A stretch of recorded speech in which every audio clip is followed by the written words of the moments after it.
Welcome insiders to Tech Inside, I'm your host Eric. Today is October 27th, 2014. Let's do some inside news.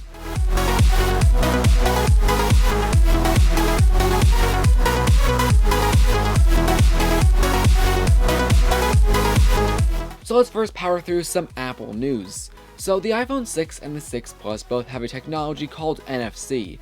Now NFC has been on Android for a while, and on Android you can do a lot with NFC. But on Apple, for the iPhone, you can't do a whole lot with NFC. NFC actually only utilizes Apple's payment service, Apple Pay. So I can take my iPhone, put it up to a payment device, and make a payment at a store. Besides that, you can't do anything else with NFC, and it doesn't look like Apple's going to be unlocking NFC to developers anytime soon, but it does look like now that Apple's going to be expanding NFC in their own realm. So we have Apple Pay that utilizes NFC, but it looks like we might be seeing other things utilize NFC, like maybe a security system. If I want to get into my house, maybe in the future I can take my iPhone out, hold it up to my door of my house, and bam, I'm unlocked. Or maybe they could let you use the iPhone as a public transit ticket. Or, I don't know, possibilities really with NFC are kind of endless. Unfortunately, NFC isn't really a technology that has really been built upon yet. So I'm thinking that's maybe why NFC isn't unlocked on the iPhone. Because, NFC has been unlocked on Android phones for a while, and what really has NFC become because of that? Not a whole lot of things have happened with NFC. So I feel like Apple is really trying to expand upon NFC and keep it locked down so only they can take control of it at the moment. Moving on though, but still talking about Apple, the 5K iMac. If you don't know, Apple came out with a 5K Retina iMac like last week. I gotta try it out in the Apple Store and it looks amazing. It also seems to be pretty fast. But mentioning performance, this computer is a 27-inch iMac. It costs $2,500, so that's like the most expensive iMac, at least if you don't upgrade anything. And for the baseline Retina iMac, it actually doesn't perform that great. People benchmarked it on Geekbench, and scores were actually a little bit below the 27-inch regular iMac, and even below some of the maxed out 21.5-inch iMacs. So that's a little bit discouraging. But let's take a look at the higher end iMac with a 4GHz i7 processor, the maxed out GPU card. I don't remember what the graphic card is offhand, but that's going to cost you around $3,200, and it surpasses all the iMacs, and it actually also surpasses the baseline Mac Pro.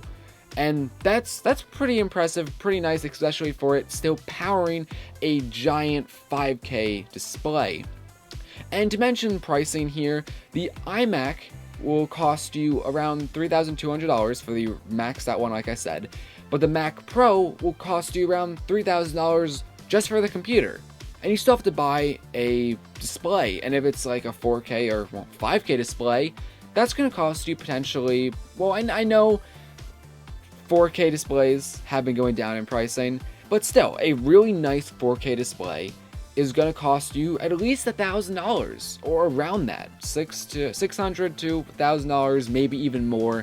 So really, you're getting a really nice deal with the iMac, the Retina one, because you're getting an all-in-one device with an amazing display, great performance, even a great performance if you get the lower end one. But if you get the higher end one, it performs even faster than a more expensive Mac Pro. At least it's more expensive if you have to buy everything else, like a display. Sorry if I rambled on a little bit there, but that is what I gotta say about the iMac, the Retina one. Personally, I'm really liking the idea of the Retina iMac, and it does actually seem to be a decent price for what it is, what you're actually getting out of it. Of course, I've talked to Trevor about it, and he's not so happy with the 5K iMac. He thinks that not many people are gonna be getting it, which, I mean, might be true, but still, it's just looking at it, its whole product, it seems to be really nice, and I approve. Anyway, let me get off this topic and let's actually talk about not 4K or 5K, but an HD camera, the Canon C100 Mark II. So the Canon C100 is Canon's first level cinema camera. It's a professional camera. It costs around $5,000, so a decent amount of money. It's kind of like a hybrid camcorder slash camera, or DSLR, at least that's how I kind of view it. That's besides the point though. Canon finally came out with the Mark II version of this. And looking at the design, it's still relatively the same. It's a big camera, just some minor design changes have been made. Like the LCD screen has been updated, the viewfinder has been upgraded, the handle at the top has been upgraded, and the microphone now isn't in the handle, it's actually on the camera, so I guess that's a good thing, though still, built-in microphones are really bad. But looking internally into the C100, they upgrade some things inside of it. It still shoots in 1080p, so not 4K, which is a little bit disappointing, but they're trying to protect their higher end cameras like the C500, which shoots in 4K. But besides that though, they did upgrade the frame rates. Now you can go up to 60 frames per second instead of 30, which it's amazing now that finally all the camera companies are pushing towards 4K.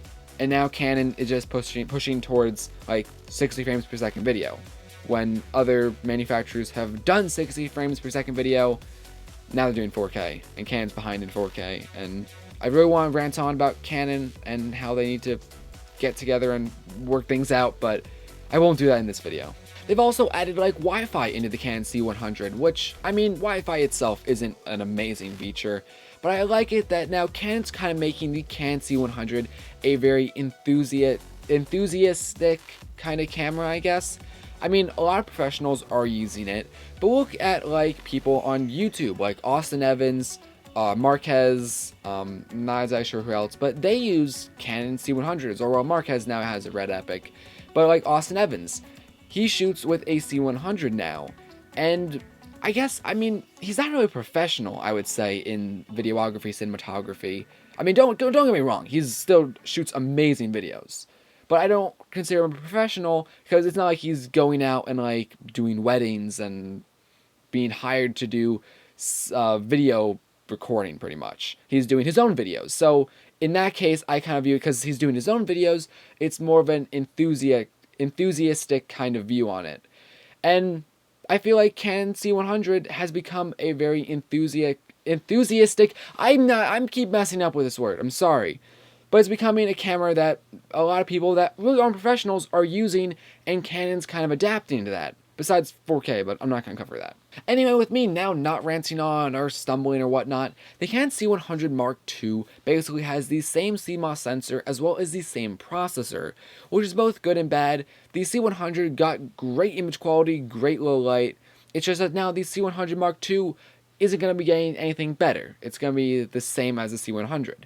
Even though the C100 is still great, it's not going to be improved. So if you're looking for like an upgrade from your original C100 to the C100 Mark II, it might not really be worth it. Anyway guys, that is inside news for today. If you have any questions, comments, concerns, requests, etc., leave them in the comment section below. Also check out the description, I may or may not have useful links in there. Also check out my website, techinside.us. The website is, again, still in the works. It's going to be in the works for a while, but I'm going to be mentioning it pretty soon. Hopefully it might be kind of finished. And I feel like inside news might actually more be going on the website and less in a video format on the channel. Not sure how you guys are going to feel about that. We'll have to see. Regardless, check out the website because that's going to be a thing. Check out my social media, Facebook, Twitter, Instagram. Don't really use Google+. Anyway guys, my camera's going to die like in every video. So, I'm Eric, this is Tech Inside, and I'll see you in the next video.